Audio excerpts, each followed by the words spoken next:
So naku po, pinag-usapan na, pinagpiestahan na ang ICC internationally.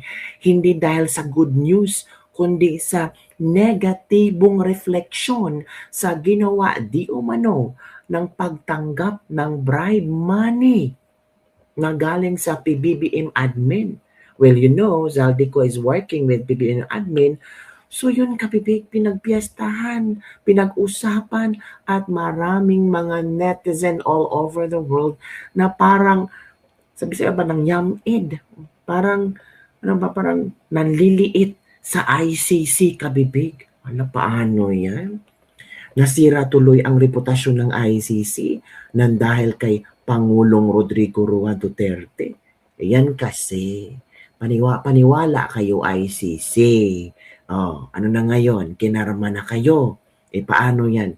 Pinagpistahan, pinag-usapan na kung ano ang nangyaring bayaran. Oh, pagbabayad ng sabi ng 18 ex-marine na binayaran ng or ano ba? 2 million US dollars. Grabe. Ganun kayaman ang Pilipinas, no? Oh, nagprepare ng pera di umano para pambayad, para pang-enjoy ng ICC investigators daw. Pero ang ICC investigators, hindi pa yata nagbigay ng kailang reaction hinggil dito. Kasi takot, ayaw nila na mahaluan ng politika. Ayaw yung mahaluan ng politika, pero kayo, you are politicking and you are politicizing and you are accepting money daw di umano. Sabi ng 18 ex-marines, sinundo kayo, pinakain kayo, pinatira kayo, as in mierda to the max kayo. At tapos nga, sabi pa ng 18 ex-marines through their affidavit, sumusobra-sobra yung mga maleta nyo kasi baka sa sobrang pagsha-shopping dito, pag-enjoy ba? Mga pasalubong galore, kaya pinasend nyo sa mga lugar nyo. Naku po, eto kabibigha, pinag-usapan na talaga, hindi na talaga ito makokontrol ng ICC itong issue tungkol sa kanila. O eto kabibig, makinig tayo ha. Grabe. Ay naku mga kabibig, nakakahiya ito para sa ICC. O ito hindi niya kabibig ha, i-share ko sa inyo ha. Political opponents of former RT International's special coverage on the ICC alleged bribery. Hala, yan na. Ito ay shinare kwentong barangay. Naku po, basahin natin, pakinggan natin at panoorin natin kabibig kung gano'n na ba ka-trending ang ICC ngayon. Let's watch this video. Political opponents of former Philippine President Rodrigo Duterte attempted to bribe ICC officials. Attempted to bribe. Oh, political opponent at mga kontra ni PRRD attempted to bribe kuno. Hala, attempted to bribe yung mga kontra ni Digong. To bring down the nation's ex-leader. That's the explosive claim his defense team have alleged during an ongoing international criminal court case focused on the Duterte administration's ruthless war on drug dealers. RT's Dwayne Dizon takes up the story. The Hague's International Criminal Court has always insisted its investigations are independent. But a bombshell expose here in Manila is threatening its foundation. RT attended the press event when lawyer Levy Baligot presented a sworn affidavit from 18 former security personnel. Baligot maintains he is not connected to the Duterte family and is only representing the group of ex-Marines who claim they acted as bagmen in a high-level scheme to compromise the ICC scope into former President Rodrigo Duterte. The foreigners traveled to various locations in Manila and Quezon City using the vehicles of Zaldico. Based on conversations we overheard, they were visiting places where the alleged extrajudicial killings, EJKs, connected to the war on drugs of former President Rodrigo Duterte reportedly occurred. We confirmed that the foreigners they were referring to were representatives of the International Criminal Court, ICC, after we saw Chantal in the news identified as a member of the ICC. Kung ano yung nasa affidavit, yun ang ginawang news internationally kabibi. Hala. The testimony centers on the arrival of ICC investigators in late 2023 when, according to the whistleblowers, Their employer, Zaldico, tasked them to prepare for foreign guests.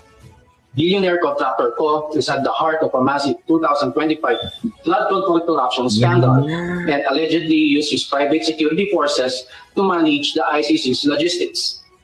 The whistleblowers claim they handled staggering amounts of cash intended to ensure the investigators remain under the influence of the administration's allies. We often personally witnessed the counting of the money before it was placed into various containers. Depending on the amount, the money was placed in. Nakakahiya to, kabibig, ha? Kahit sinasabi nila na nabayaran ng ICC, pero this is the news in the Philippines. Mas tayo ang nahihiya. Kasi Pilipino tayo at nangyari ito sa loob ng bansa natin. Di ba na, parang sabi nila, ang Pilipinas belong to third world country, pero ang dami pala ng pera ng taong bayan. Ang Pilipinas, grabe pala. Umapaw ang pera ng taong bayan, pero ginagamit sa maling paggamit, sa maling desisyon at pagpapatumba ng kanilang kalaban sa politika. Diba? Ginamit for bribery para bayaran ang dapat bayaran para si Digong ay mapunta sa ICC. Alok. In suitcases, large 50-70 million Philippine pesos capacity, medium 30-40 million Philippine pesos capacity, small 15-25 million Philippine pesos capacity. B, paper bags 5-10 million Philippine pesos capacity. C, expandable envelopes 2 million Philippine pesos capacity. The affidavit goes beyond local deliveries. It cites DHL receipts showing shipments sent directly to ICC representatives in the US and the Netherlands. The bagmen alleged these funds were the engine behind the curated investigation into alleged extrajudicial killings. Instead of conducting a traditional objective probe in government offices, these investigators reportedly met in private estates and safe houses, speaking only to witnesses who were pre-selected and screened by the Duterte family's most persistent political rival, former Senator Soli Trillanes. He is one of the most outspoken critics of the alleged extrajudicial killings during former President Duterte's time. All of the vehicles that were used, hotel accommodations, were taken care of Zaldico and Sonny Trillanes.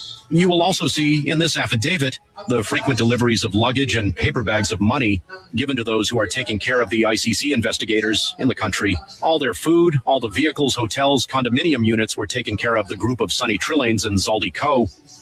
This is the team leader of the ICC investigators, Chantal Daniels. This is the photo taken by one of their security detachment. Shown here are some of their colleagues. The implications of this pay-to-play project are profound.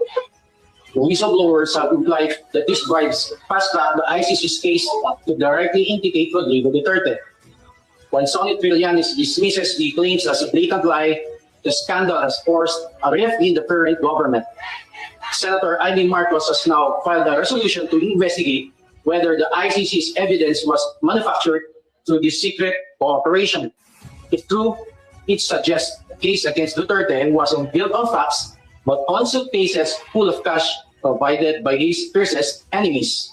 The ICC investigators themselves committed graft and corruption because why did they allow all the expenses, vehicles, food were taken care of by people who they know are the enemies of who they were investigating? Apparently, the mandate of the ICC is to protect the human rights of people, but why did not bestow to or respect the human rights of one person who they were investigating, and instead should have investigated other people who were not pre-selected by Sonny Trillanes?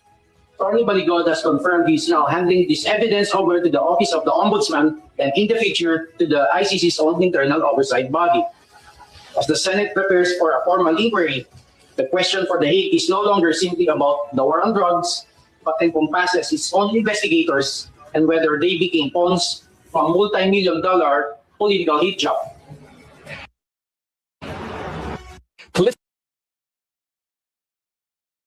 Yun, kabibig, ang international news kung saan pinagpiestahan na ang ICC. Hindi lang pala, kabibig, hindi lang pala sa ito sa ano din, sa Taiwan. Trending yung 18X military pa. Ito yung kabibig, Kahiya talaga ang media ng Pilipinas no wala may lagay din kasi tingin yung kabibig, pinag-usapan ito sa Taiwan, mga kabibig. Pilipinas ang pinakorap. Nasa newspaper din ito sa Malaysia yan. Balitang-balita na. Alaka.